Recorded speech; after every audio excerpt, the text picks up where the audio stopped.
उठ जा नालायक, सुबह के 8 बजने को है। तुझे एग्जाम नहीं देना क्या? थोड़ी देर और सोने दीजिए ना पापा। तू उठता या फिर मैं तेरे ऊपर पानी फेंकूं? रोज गधों की तरह सोता रहता है, पेपर की कोई टेंशन ही नहीं है। और एक हमारा समय था जब हम पेपर में फेल होने के डर से रात भर पढ़ा करते थे, सो ही नहीं पाते थे। तो क्या आप उसका बदला मुझसे लेंगे? मैं 15 मिनट बाद उठ जाऊंगा, आप प्लीज जाइए, मुझे डिस्टर्ब मत कीजिए। इतना कहकर रौनक रजाई ढककर फिर से सो जाता है। तू ऐसे नहीं मानेगा, रुक मैं अभी पानी लेकर आता हूँ। बस फिर क्या था, इतना कहकर वो भागते हुए बाथरूम में जाते हैं और पानी की एक बड़ी सी बाल्टी लाकर रौनक के ऊपर फेंक देते हैं। पानी पड़ते ही रौनक झट से उठ जाता है। ये आपने क्या किया पापा? अब तो उठेगा नहीं तो यही करना पड़ेगा ना। वैसे थैंक्स डैड, आपके कारण ना अब मुझे नहाने की भी जरूरत नहीं पड़ेगी। चलिए अब आप माँ से बोलकर मेरे कपड़े निकलवा दीजिए, तब तक मैं ब्रश कर लेता हूँ। वैसे कल ना आप एक काम और करना, नहलाने के साथ साथ मुझे ब्रश भी करवा देना। ये ब्रश करने में ना मुझे बहुत आलस आता है। रौनक की बातों से अरविंद का मुंह खुला का खुला रह जाता है। वो अपनी पत्नी कमला के पास जाता है और रौनक की हरकतों के बारे में बताता है, जिसे सुन उसकी पत्नी हंसने लगती है। तुम अपने बेटे को समझाने के बजाय हंस रही हो। रौनक बच्चा है, धीरे धीरे सुधर जाएगा, आप क्यों उसके पीछे पड़े रहते हो? अभी नहीं सुधरेगा तो कब सुधरेगा? 10वीं क्लास में है रौनक, वो अब कोई बच्चा नहीं रहा। अरविंद की इतना बोलते ही वहां रौनक भी आ जाता है। क्या डैड, मैंने आपको एक काम दिया था वो भी नहीं हुआ आपसे।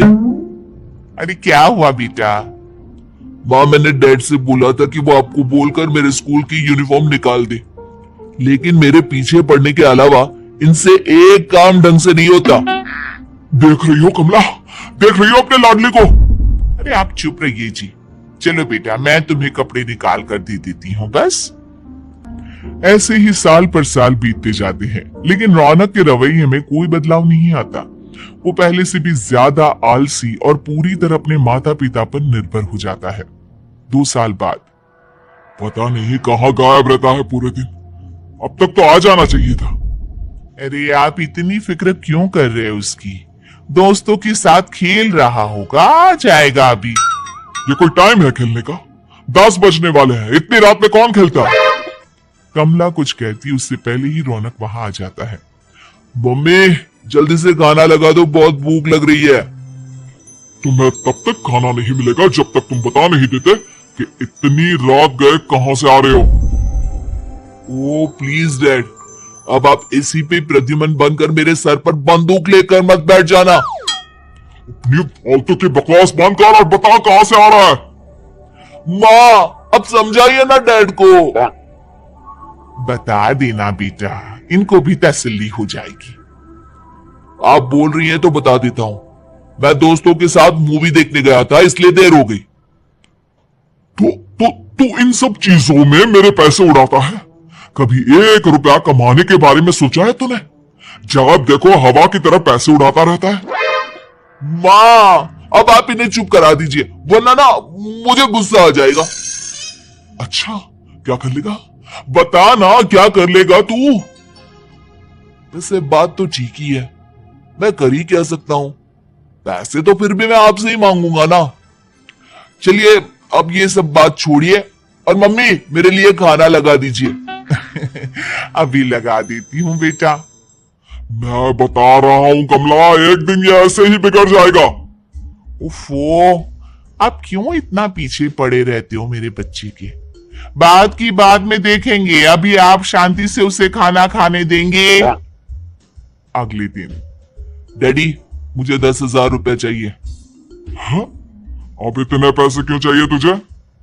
डैड अब बिना सवाल किए कभी पैसे नहीं दे सकते क्या? जब तक तू बताएगा नहीं तुझे पैसे भी नहीं मिलेंगे। अरे अब आप अपने बेटे को पैसे भी नहीं दे सकते? नालायक, तेरी उम्र के लोग नौकरी करते हैं और एक तू है जो नौकरी करने का नाम ही नहीं लेता कभी। आप लोगों के होते हुए भला मैं नौकरी क्यों करूं? अरे हम कब तक पैसे देंगे तुझे? तुझे भी तो अपने पैरों पर खड़ा होना होगा ना। कौन सा उधार के पैरों पर खड़ा हूं?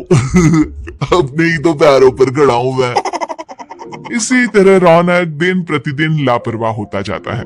उसकी लापरवाही को देखते हुए अरविंद और कमला अपने बेटे की शादी कराने का फैसला लेते हैं और 1 महीने के अंदर अंदर ही रौनक की शादी मेघा नाम की लड़की से करा देते हैं। शादी के कुछ दिन बाद, रौनक मुझे एक अच्छी सी साड़ी चाहिए, आप ला दोगी ना?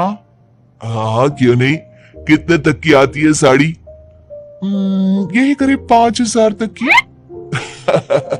तुम चिंता मत करो, मैं आज ही डैडी से पैसे मांगकर तुम्हारे लिए साड़ी ले आऊंगा। आप कब तक ऐसे ही अपने पापा से पैसे मांगते रहेंगी? कोई अच्छी से नौकरी क्यों नहीं कर लेते आप? अरे डैड के होते हुए मुझे नौकरी करने की जरूरत ही क्या है? पर आप ऐसे कब तक उनसे पैसे मांगते रहेंगे? कुछ आपको अपने दम पर भी तो करना होगा ना। अब तुम भी बाकी लोगों की तरह मुझे ज्ञान देना शुरू मत कर देना। साड़ी चाहिए ना तुम्हें, मिल जाएगी बस। इतना कहकर रौनक अपने पिता से पैसे मांगने चला जाता है। डैडी मुझे 5,000 रुपया चाहिए। अब 5,000 क्यों चाहिए तुझे? वो मेघा को साड़ी चाहिए थी। अरविंद आगे बिना कुछ कहे चुपचाप उसे पैसे निकालकर दे देता है। कुछ दिन बाद, तुम्हें नहीं लगता कमला, रौनक हम पर पहले से भी ज्यादा डिपेंड हो गया है? मुझे तो अब उसके भविष्य की चिंता होने लगी है।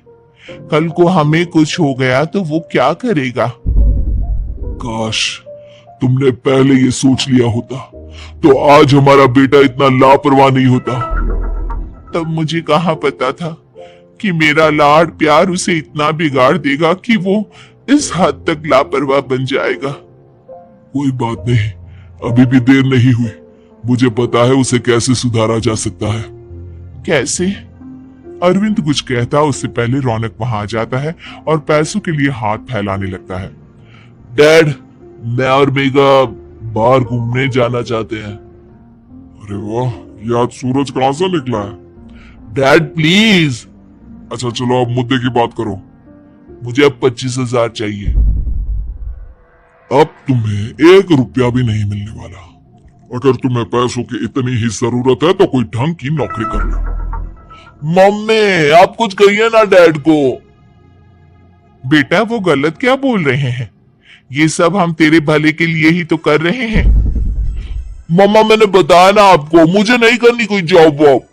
तो ठीक है, निकल जाओ हमारे घर से। तुम्हारे जैसे लोगों के लिए मैंने ये घर खड़ा नहीं किया है। जितना ये घर आपका है ना उतना ही मेरा भी है। मैं कहीं नहीं जाने वाला। जाना तो पड़ेगा ही तुझे, क्योंकि अब मैं तेरा कोई भी खर्चा नहीं उठाने वाला। ठीक है, मत उठाइए मेरा खर्चा, मैं अपने दम पर भी जी सकता हूँ। तो बेशर्मों की तरह अब तक यहाँ क्यों खड़ा है? अपना सामान ले आओ, निकल जाए यहाँ से। रौनक पैर पटकते हुए वहां से चला जाता है। घर से निकालना जरूरी है क्या उसे? बिना पैसों के कौन रखेगा उसे किराए पर? अगर उसका भविष्य सुधारना है तो हमें अपने दिल पर पत्थर रखकर ये कदम उठाना ही होगा। दोनों बात कर रहे होते हैं कि रौनक अपनी पत्नी के साथ एक बड़ा सा बैग लेकर घर से निकल जाता है, लेकिन घर से बाहर उसे कोई भी मुफ्त में अपने घर किराए पर नहीं रखता। अंत में थक हार कर वो फिर से अपने घर चला जाता है। क्या हुआ? थोड़ी देर पहले तो दहाड़ते हुए घर से निकला था, अब क्या हुआ? नहीं रखा ना किसी ने तुझे किराए पर? डैड प्लीज, मैं कुछ दिनों में कोई अच्छी सी नौकरी शुरू कर दूंगा। आप तब तक तो हमें रख लीजिए प्लीज। सुबह से रात हो चुकी है लेकिन कोई हमें रखने को राजी नहीं है। अब आप ही बताइए, इतनी रात को मैं मेघा को लेकर कहां जाऊंगा? ठीक है, बहू की वजह से मैं तुझे घर पर रख रहा हूं, लेकिन तू इस घर में एक बेटे की नहीं बल्कि एक किराएदार की हैसियत से रहेगा। 3 महीने है तेरे पास। इन 3 महीनों के अंदर अंदर मुझे तेरी पहली तनख्वाह हाथ में चाहिए, समझ गया? पक्का डैड, इन 3 महीनों के अंदर अंदर तो कोई बढ़िया सी नौकरी ढूंढ ही लूंगा मैं। ऐसे ही धीरे धीरे समय बीतने लगता है और अरविंद के दिए 3 महीनों में से 2 महीने बीत चुके होते हैं। पापा जी ने हमें 3 महीने दिए थे, जिसमें से 2 महीने तो बीत चुके हैं। अब ये आखिरी महीना बचा है। अरे तुम चिंता मत करो, आज मेरा ना 2 जगह इंटरव्यू है, दोनों में से कहीं ना कहीं तो जॉब लगी जाएगी। अच्छा, all the best. Raunak interview के लिए निकल जाता है, जिसके बाद शाम में रौनक घर आता है। कैसा गया इंटरव्यू? आपकी नौकरी लगी या नहीं? अरे पहले सांस तो ले लेने दो अच्छे से। बताइए ना, मुझसे तो जरा भी इंतजार नहीं हो रहा है। वो दरअसल बात यह है कि मेरी नौकरी तो लग चुकी है, लेकिन पैसे बहुत कम है। कितने पैसे हैं? 15,000।